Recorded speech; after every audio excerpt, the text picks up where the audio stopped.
Shalom, shalom, and welcome back to a teaching on Revelation 18:4. Come out, my people. This is the beginning of part 2. This is section 1 called Of the World, Satan's Kingdoms versus In the World, the Rule or Reign of Yahuah, Yahusha. Thought this would be a good place to start. This is a man-made map of the world as what I believe Yahuah sees his earth. There are no boundaries. There's continents, there's water, and there's air. Now what's interesting is the land is about 33% of the surface of the planet. 66% of it is water, and 100% of it is covered by air. So if you remember from the teaching on law versus legal, law comes from land, air, and water. And from space, the Earth is a ball. It is spherical in shape, a little flat on the top, on the poles, top and the bottom, the north and the south poles. And I will do a teaching on that here as soon as I get this teaching finished. And hopefully, people might be able to, who's struggling with, is it a spherical or is it flat? Hopefully they'll be able to make a better decision, more informed decision on which it is. So, the world today, as seen by man, is divided into many, many, many sections. Okay, and that's the states. Within each of those states, you'll have districts and counties and cities, and more divisions. I didn't count them all up, but you know, it could very well be in the thousands if you look at all the different divisions. So, and this map is talking about democracies or a regime. Okay, and the way the world is generally looked at today is you're either a democracy or you're a regime or somewhere in between. Is there really any difference? It's still the rule of men. It's still under Satan. Yahusha said in Luke 11:17, but knowing their thoughts, he said to them, every kingdom divided against itself is brought to desolation, and a house divided against a house falls. So, one other comment about this slide here is on republics. I've heard a number of people talk about republics, and especially since the States of America began as a republic, and then after the Civil War was converted into a democracy. And there is a difference. And we'll see that in the definition down the bottom here of the page. Republic is a commonwealth, a state in which the exercise of the sovereign power is launched and representatives elected by the people. Okay? That would be real. Because in a democracy, as we see here in a modern usage, it differs from the in a republic, the democratic state does, in which the people exercise the powers of sovereignty in person, which is fiction. So this was a really cool map I found of all of the continents except Antarctica, because people don't naturally live down there. It's too cold. So they are all marked with the beastly identification, and it has taken Babylon 5,000 years to regain its former glory, but now over the whole earth. As some say in the scriptures, one world government, one world religion, one world economy, one world society, so to speak, and that's what the world of men is. It's one rule through men under Satan.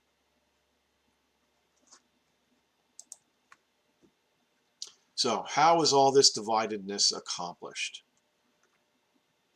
They wrote a song to rally the troops. So I was looking for these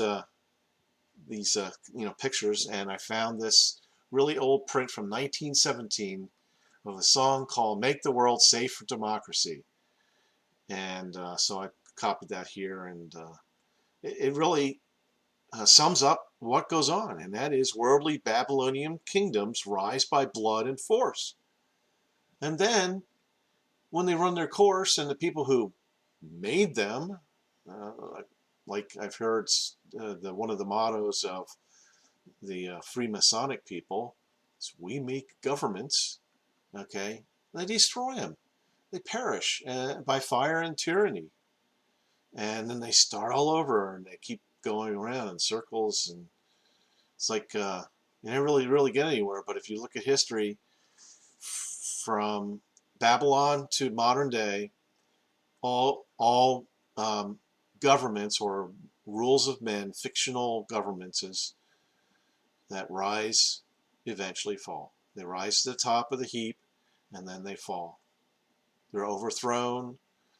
They fall apart from inside. A combination of things. They get conquered.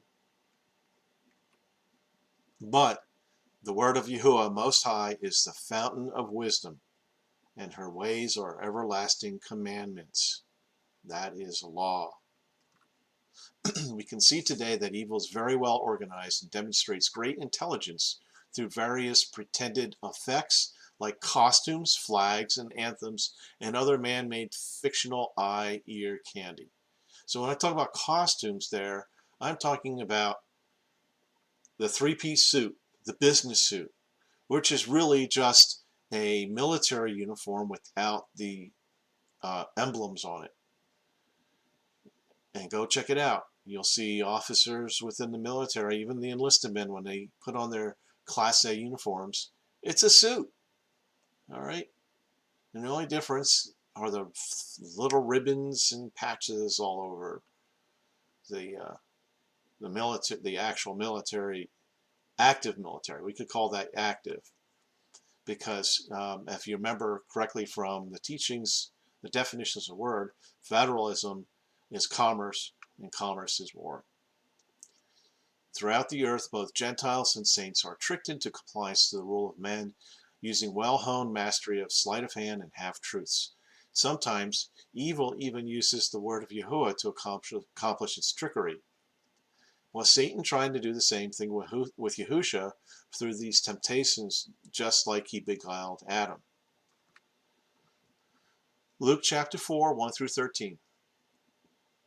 And Yahusha, being full of the Ruach HaKodesh, returned from Jordan and was led by the Ruach into the wilderness, being 40 days tempted of the devil. And in those days he did not eat anything, and when they were ended, he afterward hungered.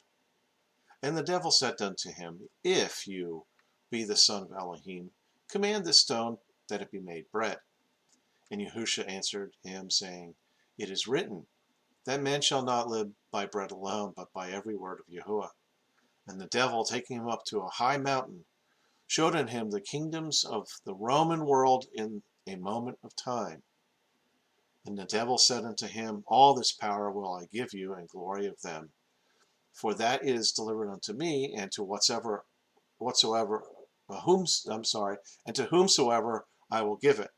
If you therefore will worship me, all shall be yours. And Yahusha answered him and said unto him, Get behind me, Satan, for it is written, You shall worship Yahuah Eloheka, and him only shall you serve. And he, Satan, brought him to Jerusalem, and set him on a pinnacle of the temple. And he said unto him, If you be the Son of Elohim, cast yourself down from here, for it is written, He shall give his angels charge over you to keep you, and in their hands they shall bear you up, lest at any time you dash your foot against a stone. And Yahusha answered, said unto him, It is said, You shall not tempt Yahuah Eloheka. And when the devil had ended all the temptations, he departed from him for a season. Okay, so a couple words we want to look at here. When you look up the Greek word behind world, it actually is talking about the Roman world. There was a specific word just for that. So I call this the second Exodus because it lasted 40 days. 40 days, just like Yashar'el, or Israel, spent 40 years in the wilderness, in the desert. And it's a process of cleansing oneself from anything that might not be of Yahuah. And each and every one one of us should really go through a wilderness experience. Well, while we get cleansed and purged in our minds and our thoughts of the things that are not um, sanctified. Paul went through that, or Paul. Um, so we see a couple of keywords in here in blue, and that would be the wilderness, 40 days, representing 40 years. A high mountain, which is where Moses went to receive the commandments and to speak with Yahuah, and then the temple. And eventually he would put together a fabric tent-like temple, keeping the Ark of the Covenant and the Ten Commandments. So now what's interesting here is the devil uses the word kingdoms, all right, which is G932 in Greek. That's basilia, which is rule, and abstractly, or reign, or kingdom, concrete, or literally or figuratively. It is man ruling over men, okay? And then we see down here the word power he uses, G1849, which is exousia. It says a power of choice, liberty of doing as one pleases, the power of authority, and of right, okay, by influence and privilege.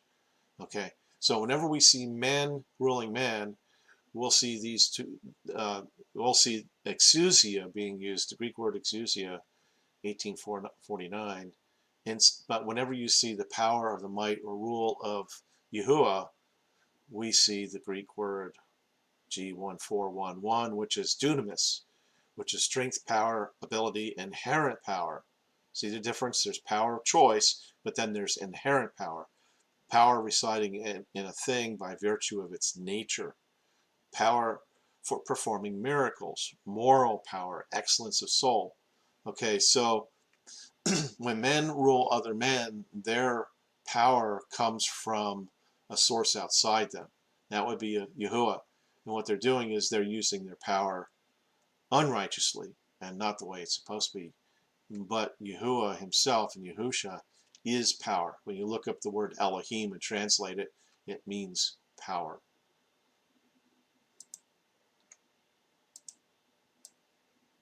So this is how Satan viewed his Rome and kingdoms 2,000 years ago around the Mediterranean Sea. This is the house of the domain of darkness. Right? It's the state. It's something put together that men do. It's conquered by war and force, and it's always numerous occupied territories. And even today, democracy is an occupying military force. It has no right to be there. So one of the things I did is, when Satan took Yahusha on top of the mountain, you get a better ability to see further towards the horizon. So the further up you go on a ball, the more of the horizon you can see, the further away. So what I did is I put a circle here, and that represents 230 miles or 370 kilometers. And that would be as if you are at the height of Mount Everest, which is 26,000 feet, I think it is. Right there, the center of Judea, which is Jerusalem, roughly. And that's how far they saw. Okay, because you can't see any further. That's it.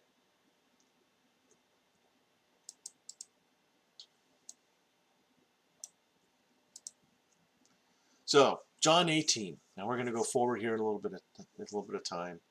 And this is the meeting between Pontius Pilate and Yahusha. So, then Pilate went back into the palace and called Yahusha and said to him, "Are you the king of the Jews?"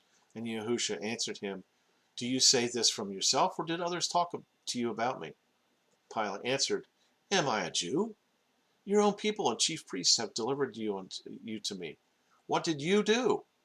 Yahusha answered, "My reign is not of the world. If my reign were of the world, my servants would fight, so that I should not be delivered to the Yahudim, or the Jews.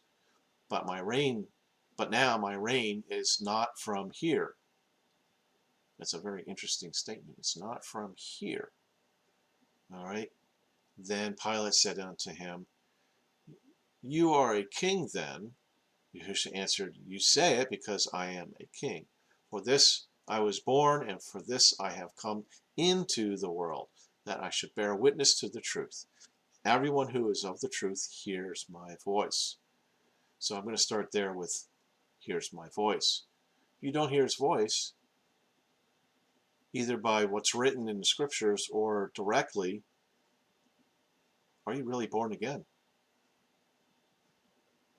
Because being born again moves you from the domain of darkness into the realm of light. From Satan's world to Yahusha's world. Something to think about. Okay? So, we see two different words here when it comes to Yahusha and who he is. The king, which is G935, and the rule, which is G932. And it just so happens that they're basically the same root word, but 935 is Basilius, that's the actual leader of the people, prince, a commander, lord of the land, king, probably from the foundation or the notion of a foundation of power. Okay, it is a title.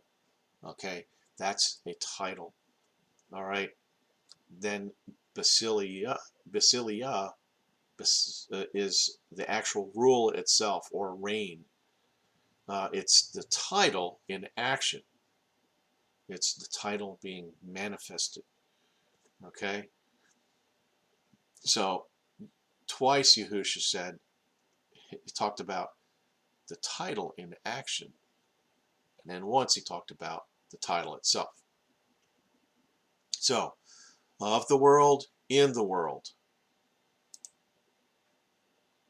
To be of something is to be from or out of it. It's proceeding from as the cause or source or means, the author or the agent bestowing. So if today, in today's context, or let's say back then in Rome, you said I'm a Roman, that means you came from Rome. You are a creation coming out of it.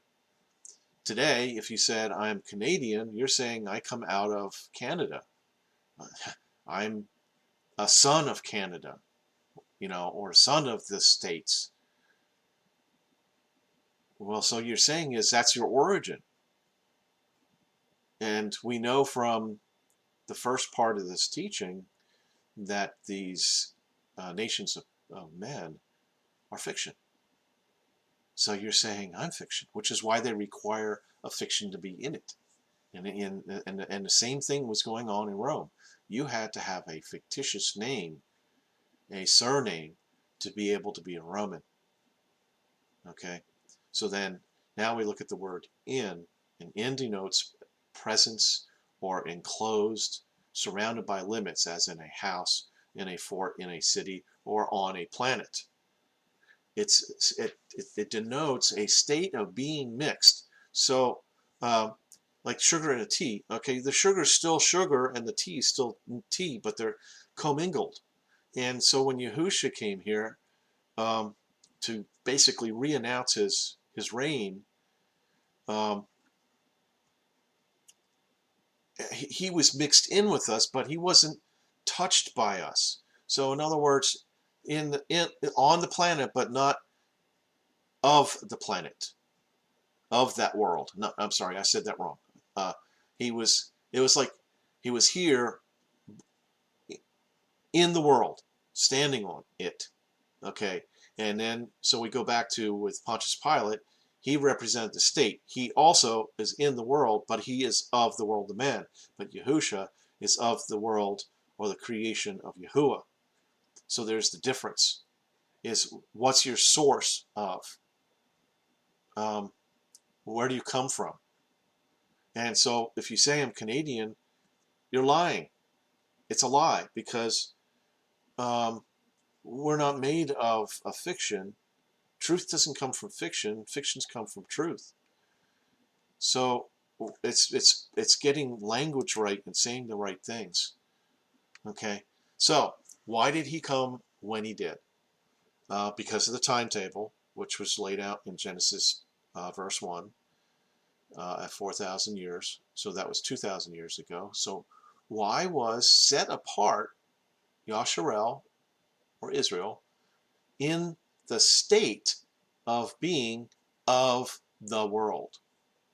Okay, why did they believe that? Why did they think that? Because the Jewish leaders said, Caesar is our king, and Caesar is of Rome, and Rome is fiction. So let's read 1 Samuel 8, 4 through 9. Then all the elders of Israel gathered together and came to Samuel at Ramah and said to him, Behold, you have grown old, and your sons do not walk in your ways. Now appoint for us a king to judge us, like all the nations. If you look at that word in Hebrew, it's the goyim. But the matter was displeasing to Samuel's eyes when they said, Give us a king to judge us. So Samuel prayed to Yahuah. Then Yahuah said to Samuel, Listen to the voice of the people in all that they say to you, for they have not rejected you, rather they have rejected me from being king over them. Like all the deeds that they have done since the day I brought them out of Egypt to this day, forsaking me and worshiping other gods, other elves. So they are doing to you also. So now listen to their voice. However, you must earnestly forewarn them and declare to them the rulings of the king who will reign over them. Okay, so there's two parts to this. That's the first part. The first part is they rejected Yahusha and Yahuah being king.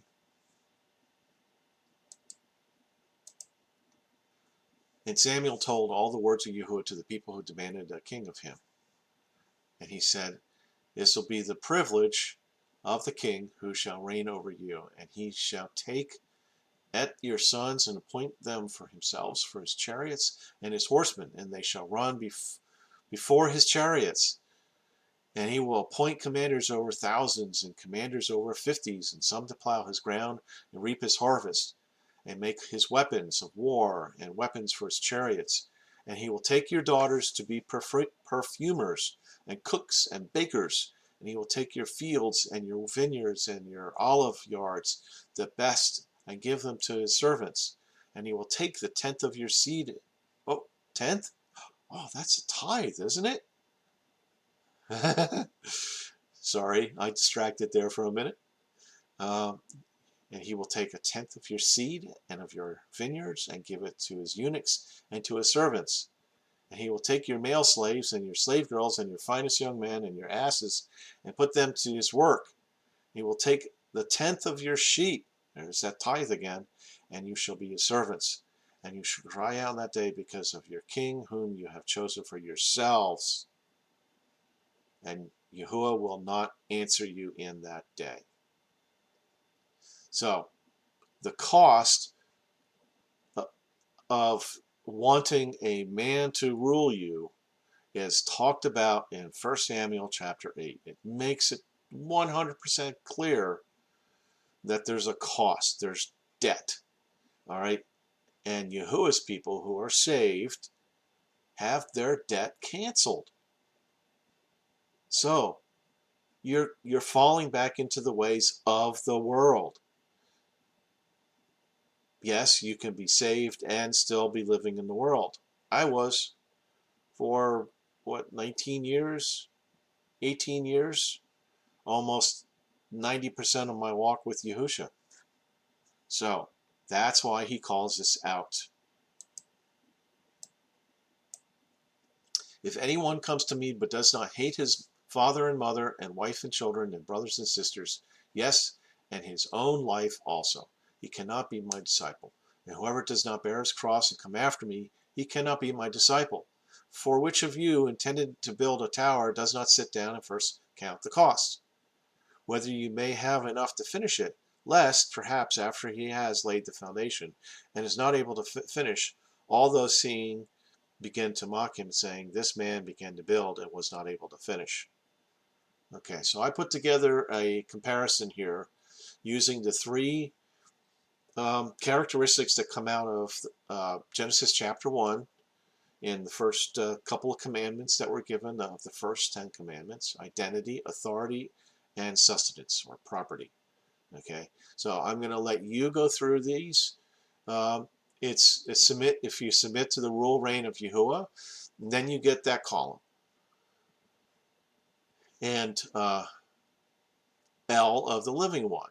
All right, El meaning the Aleph and the Lamed. So if you remember, the Et is the Aleph and the Tav, while this is the Aleph and the Lamed, which is the shepherd's crook. All right, so it means the power that leads. Now, if you submit to the rule of man and the serpent, Satan, which he is the collector of dead souls, many, lots and lots of, there's lots of serpents, lots of men ruling. Instead of one, you have lots, many. All right, and that's the column there. You can go through and do a comparison. Count the cost, okay? The cost is obligation and debt, and that's what the world, the state is. Canada's made of provinces, but they're still states. It's a system of obligation and debt, duty. Where if you're in Yahuah's realm, you're a creditor. You have no debt.